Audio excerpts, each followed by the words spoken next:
Hello दोस्तों, welcome to school प्रवेश channel में आपका बहुत बहुत स्वागत है। दोस्तों, हमारे चैनल पर आपको केंद्रीय विद्यालय एडमिशन के बारे में, जवाहर नवोदय विद्यालय एडमिशन के बारे में, सैनिक स्कूल एडमिशन के बारे में, ईडब्ल्यूएस टीजी फ्रीशिप एडमिशन के बारे में और जो अलग अलग टाइम पे आरटीई के एडमिशन होते हैं अलग अलग स्टेट में, उसके बारे में आपको टाइम टू टाइम जानकारी दी जाती है। दोस्तों, आरटीई एडमिशन में आपके बच्चे को आपके आसपास के स्कूल में फ्री में एडमिशन होता है और कक्षा 8 तक उसमें फ्री में पढ़ाई होती है, एक भी पैसा नहीं लगता है। इसके बारे में भी हम आपको टाइम टू टाइम जानकारी देते हैं कि उसमें एडमिशन कब कराना है, आपको कब फॉर्म निकलेंगे, कब लिस्ट आएगी, कैसे आपको अपने बच्चे का एडमिशन कराना है। तो दोस्तों, आज की इस वीडियो में हम बात करने वाले हैं केंद्रीय विद्यालय एडमिशन के बारे में।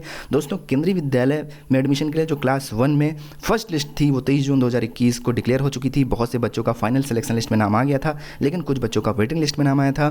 तो ऐसे में जिन बच्चों के वेटिंग लिस्ट में नाम आए हैं उनके पेरेंट्स जो हैं थोड़े से परेशान हैं, लेकिन एक दूसरी लिस्ट आएगी 30 जून 2021 को। तो जो 30 जून 2021 को दूसरी लिस्ट आएगी उसमें मौका मिलता है, जिन बच्चों का वेटिंग लिस्ट रहता है, कम वेटिंग लिस्ट रहता है, उनको मौका मिलता है कि उनके बच्चे का एडमिशन हो सके। तो दोस्तों, चलिए आगे बढ़ते हैं और इसके बारे में कुछ कंप्लीट जानकारी देखते हैं, कुछ डिटेल जानकारी देखते हैं जो आपके बच्चे के पॉइंट ऑफ व्यू से बहुत ही ज़्यादा इंपॉर्टेंट है। तो चलिए आगे बढ़ते हैं। सबसे पहले हम देखते हैं कि जो सेकंड लिस्ट आएगी वो कब आएगी। तो दोस्तों, जैसे कि हमने आपको बताया कि 30 जून 2021 को सेकंड लिस्ट आएगी। यहाँ पर देख सकते हैं declaration of provisional select and wait list of registered candidate. जो भी रजिस्टर्ड कैंडिडेट हैं उनका जो प्रोविजनली सिलेक्शन लिस्ट और वेट लिस्ट है, जो उसकी सेकंड लिस्ट है वो आएगी 30 जून 2021 को। दूसरी लिस्ट 30 जून 2021 को वेडनेसडे को आएगी इफ़ सीट्स रिमेंस वैकेंट। तो दोस्तों, यहाँ पर इस वर्ड का क्या मतलब है कि अगर सीटें खाली रह जाती हैं तो दोस्तों, जो फर्स्ट लिस्ट डिक्लेयर हुई थी उसमें बच्चों का सिलेक्शन हुआ था कुछ बच्चों का, तो उन बच्चों का एडमिशन होगा पहले। उसके बाद अगर उस केंद्रीय विद्यालय में सीटें बची रह जाती हैं तो उन बच्चों के एडमिशन के बाद हो सकता है कि कुछ बच्चे एडमिशन ना लें, हो सकता है कि कुछ बच्चों का पहले से ही एडमिशन हुआ हो, या हो सकता है कि उनके आसपास और भी अच्छे स्कूल हों जहाँ पर वो एडमिशन लेना प्रेफर करना चाहें, जो कि केवी से भी अच्छे स्कूल हों, ऐसा पॉसिबिलिटी है। तो ऐसे में जो फर्स्ट सिलेक्शन लिस्ट में बच्चों का नाम आता है, कुछ बच्चे ऐसे होते हैं जो एडमिशन नहीं लेते हैं और कुछ में बहुत ज़्यादा हाई डिमांड रहती है केवी में, तो ऐसे भी पॉसिबल है कि कुछ में सीट खाली ना रहें। तो दोस्तों, सीट खाली रहेगी या नहीं रहेगी इसकी जानकारी आपको स्कूल से मिल जाती है। दोस्तों, यहाँ पर मैं आपको सजेस्ट करूँगा कि आप स्कूल के नोटिस बोर्ड पर जाकर ये देखें कि सेकंड लिस्ट के लिए कितनी सीटें खाली हैं और कितने बच्चों का उसमें एडमिशन हो सकता है, वहाँ पर जानकारी दी गई होती है, और कितने बच्चों का नाम आया है सेकंड लिस्ट में, ये भी आपको स्कूल के नोटिस बोर्ड पर जाके पता लग जाती है। कभी कभी ऐसा होता है कि कुछ केंद्रीय विद्यालय सेकंड लिस्ट के बारे में जो जानकारी होती है वो अपने वेबसाइट पर अपडेट नहीं करते हैं, लेकिन उनके नोटिस बोर्ड पर, जो केंद्रीय विद्यालय का नोटिस बोर्ड है वहाँ पर ये जानकारी आपको दी जाती है। नोटिस बोर्ड पर चिपका दी जाती है एक पेपर, उसमें सारी डिटेल्स लिखी रहती हैं कि फर्स्ट लिस्ट में कितने बच्चों का एडमिशन हुआ, उसके बाद सेकंड लिस्ट के लिए कितनी सीटें खाली हैं, सेकंड लिस्ट में किन बच्चों का नाम आया है। तो दोस्तों, जिनकी कम वेटिंग लिस्ट रहती है, खासकर किसी कैटेगरी के हिसाब से, अगर आपकी कम वेटिंग लिस्ट है जैसे 5 से लेकर 10, 12, 15 तक, तो इन बच्चों के जो एडमिशन के चांसेस हैं वो थोड़ा ज़्यादा रहते हैं। तो ऐसे पेरेंट्स से मेरी हाथ जोड़ के रिक्वेस्ट है कि आप जो है ज़रूर सेकंड लिस्ट चेक करिएगा।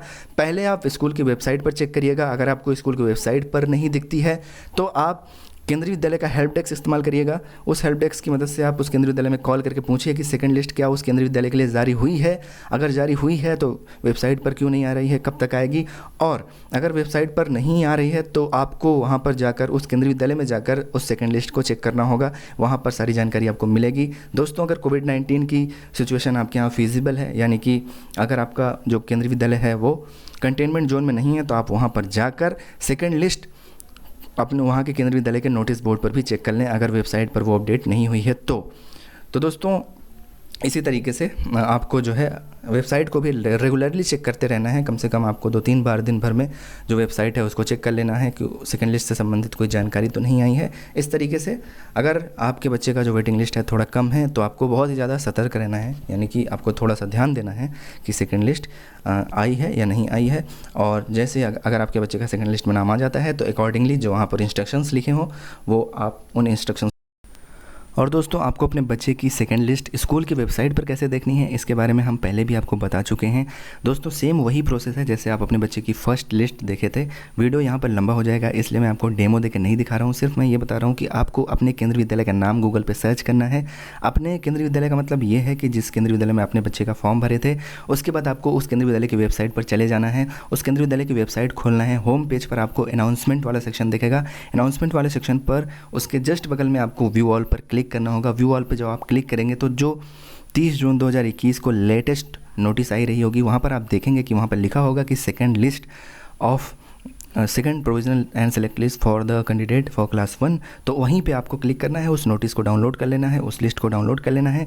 जो भी आपकी कैटेगरी हो, अपनी कैटेगरी के हिसाब से आप उसमें अपने बच्चे का नाम चेक कर सकते हैं। अगर आपका उस लिस्ट में बच्चे का नाम आ गया है तो कॉन्ग्रेचुलेशंस, आपको फिर आगे एडमिशन का प्रोसेस जो भी है वहाँ पर इंस्ट्रक्शंस लिखे होंगे कि आपको क्या स्टेप्स लेने हैं, वो आपको फॉलो करना होगा। दोस्तों जैसे ही लिस्ट आती है हम आपको डाउनलोड करके दिखाएंगे, आपको बताएंगे कि आगे अब आपको क्या करना है। तो आप हमसे जुड़े रहिएगा ताकि आपको इसके बारे में लेटेस्ट अपडेट मिलती रहे। दोस्तों आई होप दैट कि इस वीडियो से आपके बच्चे के एडमिशन में ज़रूर कुछ ना कुछ हेल्प मिलेगी। दोस्तों इसी तरह की वीडियो लगातार पाने के लिए हमारे चैनल को सब्सक्राइब कर सकते हैं, बेल आइकन यानी कि घंटी वाला निशान ज़रूर दबा सकते हैं ताकि कोई भी लेटेस्ट नोटिफिकेशन आपसे मिस ना हो। दोस्तों मैं आपको एक बार फिर से याद दिला दूँ, चाहे आपकी वेटिंग लिस्ट कम हो चाहे ज़्यादा हो, आप सेकेंड लिस्ट एक बार ज़रूर चेक करिएगा 2 मिनट का टाइम निकाल कर, क्योंकि ज़्यादा टाइम नहीं लगता है, ऐसा ना हो कि किसी बच्चे का लॉस हो जाए। तो दोस्तों इसलिए मैं आपको बार बार ये सजेस्ट कर रहा हूँ कि आप सेकेंड लिस्ट ज़रूर देखिएगा। तो दोस्तों मिलते हैं अपने अगले वीडियो में, तब तक के लिए बाय बाय, टेक केयर।